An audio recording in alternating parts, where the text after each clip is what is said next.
ఆ తర్వాత was your career అండి మీకు? ఎందుకంటే ఒక డైరెక్టర్గా ఆ తర్వాత కొంచెం గ్యాప్ వచ్చింది సార్ అక్కడ. డైరెక్ట్ చేశాను కదండి. సో నేను I was ready for doing camera. So నాకు అనిపించింది ఓహో, ఇంకా అప్పుడు ఇంకా కెమెరా వదలాలని అనుకోలే? వదలాలనుకోలేదు సార్. చందు గారిది ఒక ఫిల్మ్ చేద్దామని అనుకున్నాము. అది కొంచెం టైం బట్టి లేట్ అవుతూ ఉంది. సో గ్యాప్ వస్తూ ఉంది.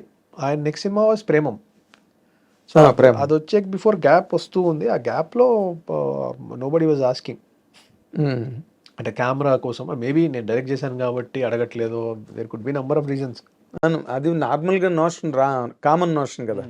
కార్తిక్ డైరెక్టర్ అయిపోయాడు అన్న ఫీల్లోనే ఉంటారు. Exactly sir. నాకు అప్పుడు కొంచెం ఇండైరెక్ట్లీ హెల్ప్ చేసింది ఎవరంటే సుజిత్ వచ్చేసి మన సాహో డైరెక్టర్. తను షార్ట్ ఫిల్మ్స్ చేసే టైం నుంచి నాకు బాగా తెలుసు. So I know him for a long time. తను కాల్ చేశాడు, ఖాళీ ఉన్నావన్నా, ఇట్లా యూవీలో ఒక ఫిల్మ్ ఉంది, నువ్వు ఓకే అంటే నేను ఒక మాట చెప్తా, అడుగుదామా అని ఒక క్వశ్చన్ మార్క్లో ఉన్నారు అని. అది ఎక్స్ప్రెస్ రాజా, మేర్లపాక్ గాంధీది. ఎక్స్ప్రెస్ రాజా 100% చేస్తా అని. అలా వెళ్ళి ఐ టుక్ ద నరేషన్. అది డిఫరెంట్గా అనిపించింది. డైరెక్టర్కి ఒక చిన్న ఫోక్ కామెడీ టచ్ ఉంటుంది ఆయనకి. ఓకే, గాంధీ గారికి అస్సలు మనలో లేని స్కిల్ అది. అదే సో ఇదేదో ఎక్స్ప్లోర్ చేద్దామని వెంటాయండి.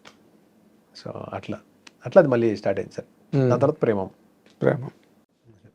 బట్ ఈ జర్నీలో మీరు గనక ఒకసారి మొదటి నుంచి మీ ఇన్ఫినిట్ దగ్గర నుంచి గనక ప్రేమం వరకు ఎవ్రీథింగ్ ఈజ్ సామర్ సాల్టింగే కదా. అంటే ఒక రకంగా పిల్లిమొగ్గలు వేయడం లాంటిది కదా. అవును సార్. అసలు అది ఎట్లాగా స్టెబిలైజ్ అయ్యింది మీకు? How could you stabilise it? Stabilise ఏం లేదు సార్. మళ్ళీ దీంట్లో ఒక ప్రాబ్లం కూడా ఉంది. సమ్వేర్ 5th 6th ఫిల్మ్కి వచ్చేసరికి ఐ ఫెల్ట్ దట్ ఎగ్జాషన్. అంటే ఎగ్జాషన్ ఆఫ్ ఐడియాస్. ఒకటేలా సీన్ ఓపెన్ చేస్తున్నామా, ఒకటేలాంటి ఐడియాస్ చెప్తున్నానా, అంటే కొత్త ఛాలెంజ్ తీసుకోవట్లేదేమో, అంటే సీన్ అంటే డిస్కషన్లో కూడా మనకు తెలిసిపోతుంది సార్.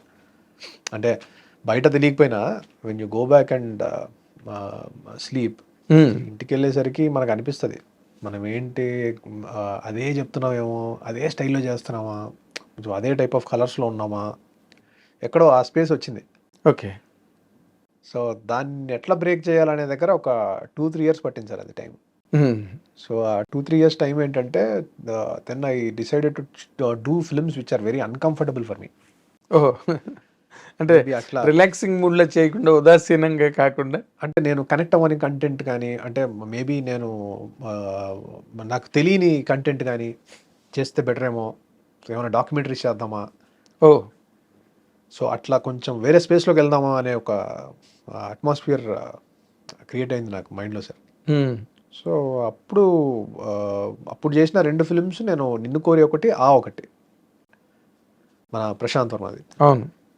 ఏంటంటే సార్ యాక్చువల్లీ ఒక ఫిల్మ్లోనే 5-6 జానర్స్ ఉంటాయి. హారర్ ఉంటుంది, ఒక చిన్న సటిల్ రొమాన్స్ ఉన్న జానర్ ఉంటుంది, సైన్స్ ఫిక్షన్ ఉంటుంది, అవును, రకరకాల జానర్స్ ఉన్నాయి సార్. సో నేను అసలు విపరీతంగా ఎంజాయ్ చేశాను నేను ఆ ఫిల్మ్.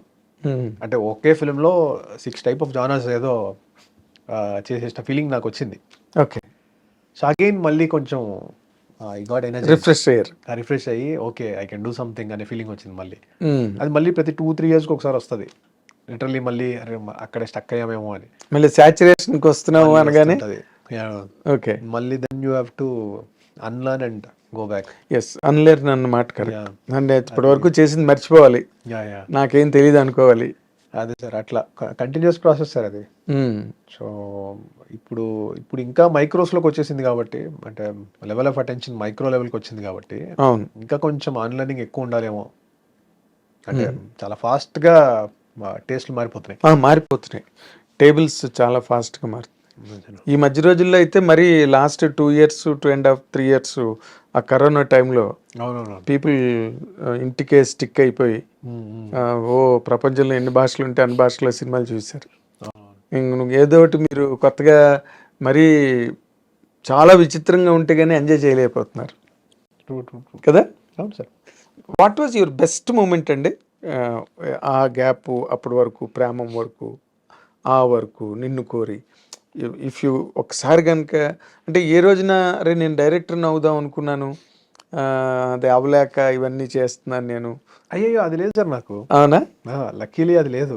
ఓకే. డైరెక్టర్ అవ్వాలి అనేది ఉంది సార్. కానీ అది అల్టిమేట్‌లీ స్టోరీ టెల్లింగ్‌లో ఏం చేద్దాం అనేదే మేజర్‌గా ఉండేది. ఇప్పుడు కూడా నేను రెడీయే సార్. కెమెరా చేయడం. కెమెరా చేద్దామన్నా, ఏది చేద్దామన్నా కూడా. I'm in touch with most of my directors. అవునా? So, I'm ready to do. So, అదేం లేదు సార్. ఓకే. అసలు నాకు ఆ పిచ్చి లేదు. డైరెక్షనే చేయాలి, అది అల్టిమేట్ గోల్ అనేదేం లేదు sir. You want to keep your self busy. అప్పుడు నాకు ఆ పాయింట్ ఆఫ్ టైంకి ఒకటి స్ట్రాంగ్‌గా చెప్పాలి అని గట్టిగా అనిపిస్తే, ఇంకా అది స్ట్రాంగ్‌గా చెప్దామని ఆ విల్ వస్తుంది సార్. ఒక్కసారి అది చెప్పేసాక మళ్ళీ కొత్త విల్ వచ్చేంత వరకు you will be normal. Doing camera editing is sir. అదే ఎడిటింగ్ ఎక్కడి నుంచి వచ్చింది సార్? సార్ యాక్చువల్లీ స్టార్ట్ చేసింది ఎడిటింగ్ నుంచే సార్. ఆ షార్ట్ ఇంజనీరింగ్ టైం నుంచి editing was the primary thing I use to do. చిన్న చిన్న ఇమేజెస్ని కట్ చేసి ఏదో చెప్పి అక్కడ ఉన్న వాళ్ళకి, మా కాలేజ్లో ఉన్న వాళ్ళకి చూపించడం. సో అట్లా ఏదైనా చిన్న ఫ్రెషర్స్ పార్టీ ఉన్నా కూడా మా ఫ్రెండ్స్ అందరివి విజువల్స్ ఊరికి అట్లా పెట్టి, అలా అది ముందు నుంచి కొంచెం స్టార్ట్ అయింది ఎడిట్తోనే. ఓకే. ఇది కెమెరా అనేది యాక్సిడెంట్, అది happy accident. Happy accident. So డైరెక్షన్కి వెళ్తానేమో అని అనుకున్నాను, బట్ కెమెరా అది అలా జరిగిపోయింది సార్ ఆ మూమెంట్లో. రాజీవ్ మెనన్ గారి స్కూల్లో 6 months చిన్న కోర్స్ ఉంది. అంటే నాకు టైం బాంబ్ ఉంది కదండి సార్. ఇంజనీరింగ్ అయిపోయాక 2-3 yearsలో నువ్వు decide and if it is not working go back and do academics అనేది ఉంది కాబట్టి. సో అది చూస్ చేసుకున్నాను నేను, ఇది 6 months కదా అని. సో అక్కడ కెమెరా సైడ్ తిరిగించారు. ఓకే.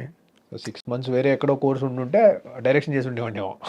Yes yes. సో అలా. సో నేను బట్ మామూలుగా కూడా నేను naturally drawn towards visual narration, direction, మామూలు డైరెక్షన్లో కూడా. సో అందుకని cinematography was easier in a way. Yes, because you have directors I, directors mind అవన్నీ ఉండబట్టి. అంటే కథని కొంచెం తక్కువ డైలాగ్తో చెప్పడము ఇది ఉండేది. So maybe I'm drawn towards images ఏమో అయి ఉండొచ్చు. సో అందుకని ఆ ఎడిటింగ్ కూడా మీరు కాలేజీలో బొమ్మలు రెండు కలిపి సంథింగ్ ఏదో అట్లా లింక్ ఉండడం వల్ల కెమెరా అనేది కొంచెం I could handle it sir. Easy. Otherwise cinematography is different craft all together. మామూలుగా చెప్పాలంటే అది కూడా ఒక ఓషన్ సార్. అది the more we keep going in to it, the more will learn about it. Okay. Everyday changing lights, changing sensors, changing cameras, changing technology. Only thing that is not changing is story telling. అది కూడా the way in which you tell it has to change. అవును. అయ్యో, కథలు ఎన్ని రకాలు, మీరు ఎన్ని రకాలుగానైనా చెప్పచ్చు కథని. సో అది very tricky setup sir. Tricky setup. ఇప్పుడు